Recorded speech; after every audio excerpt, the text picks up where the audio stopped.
T20 world કપનો fever ચારે બાજુ છે, બરાબર ને? પણ એક વાત કદાચ ધ્યાનમાં નહીં આવી હોય કે આ વર્લ્ડ કપમાં માત્ર મનોરંજન જ નથી. ખાસ કરીને જે લોકો પરીક્ષાની તૈયારી કરી રહ્યા છે એમના માટે તો આમાંથી શીખવા જેવું ઘણું બધું છે. તો આજે આપણે ક્રિકેટ અને પરીક્ષાની તૈયારી વચ્ચેના આ રસપ્રદ જોડાણને સમજવાના છીએ. હવે મનમાં એક સવાલ ચોક્કસ આવે કે ભાઈ, ક્રિકેટનો વર્લ્ડ કપ અને એક અઘરી પરીક્ષા, આ બંનેમાં વળી શું સમાન હોઈ શકે? લાગે છે ને કે બે તદ્દન અલગ દુનિયા છે. પણ ચાલો જોઈએ કે શું ખરેખર એવું છે? અને જવાબ છે એકદમ સિમ્પલ. એ છે જીતવા માટેનું માઇન્ડસેટ. હા, આ એક જ વસ્તુ છે જે આ બે અલગ અલગ લાગતી દુનિયાને એક તાંતડે બાંધે છે. તો ચાલો શરૂ કરીએ આપણો પહેલો પાઠ, અને એ છે સતત સારો દેખાવ કરવાની તાકાત વિશે. જુઓ, જેમ કોઈ ક્રિકેટ ટીમ ખાલી એક મેચ ધમાકેદાર જીતીને આખી ટ્રોફી નથી લઈ જતી, બરાબર?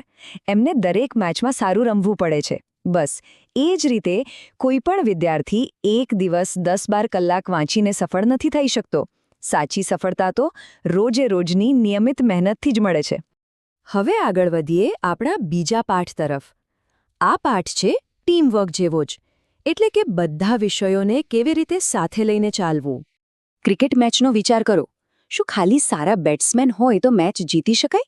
ના ને, સારા બોલર અને ચપળ ફિલ્ડર પણ એટલા જ જરૂરી છે. બસ એ જ રીતે પરીક્ષામાં પણ દરેક વિષયનું પોતાનું મહત્વ છે. કોઈ એક વિષયમાં માસ્ટર હોઈએ પણ બીજામાં સાવ નબળા હોઈએ તો વાત બને નહીં. એટલે જ બધા વિષયોમાં સંતુલન જાળવવું ખૂબ જ જરૂરી છે. આ જુઓ, આ ચાર્ટ કેટલી સરસ રીતે આ વાત સમજાવે છે. જેવી રીતે આ વર્તુળને પૂરું કરવા માટે દરેક ટુકડો જરૂરી છે, એવી જ રીતે પરીક્ષામાં સારા સ્કોર માટે દરેક વિષયમાં મહેનત કરવી જ પડે.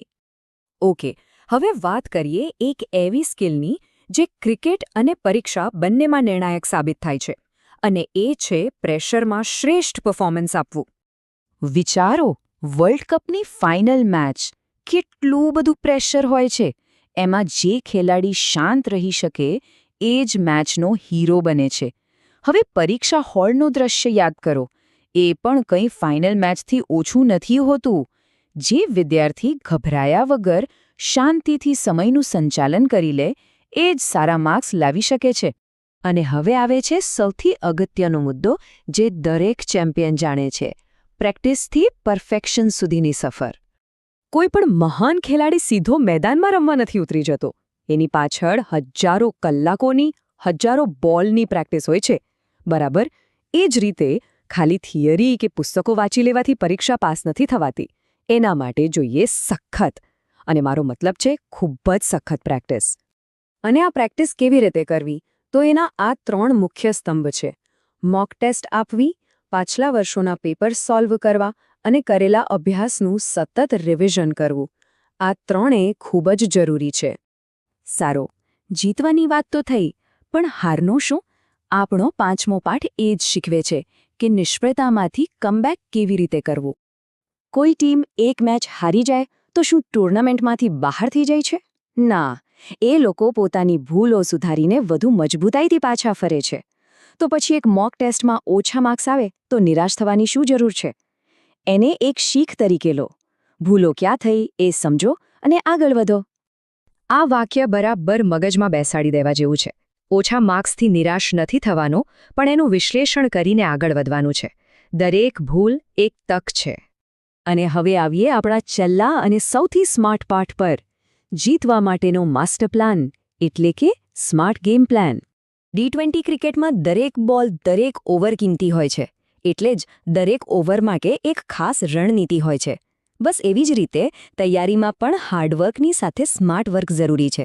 એટલે કે જે વિષયો કે ટોપિક્સ વધુ મહત્વના છે તેના પર વધુ ધ્યાન કેન્દ્રિત કરવું. આનાથી ઓછા સમયમાં વધુ સારા પરિણામો મેળવી શકાય છે. તો આ રહ્યા એ 6 મંત્રો જે કોઈપણ પરીક્ષા માટે એક વિનિંગ ગેમ પ્લાન બનાવી શકે છે. 1. સતતતા જાળવો. 2. બધા વિષયોને ટીમની જેમ બેલેન્સ કરો. 3. પ્રેશરમાં શાંત રહો. 4. ખૂબ પ્રેક્ટિસ કરો. 5. નિષ્ફળતાઓમાંથી શીખો. અને 6. સ્માર્ટ સ્ટ્રેટેજીથી અભ્યાસ કરો. તો હવે વિચારવાની વાત એ છે કે પરીક્ષાની તૈયારી માટેની ગેમ સ્ટ્રેટેજી શું હોવી જોઈએ. આના પર જરૂર વિચારજો.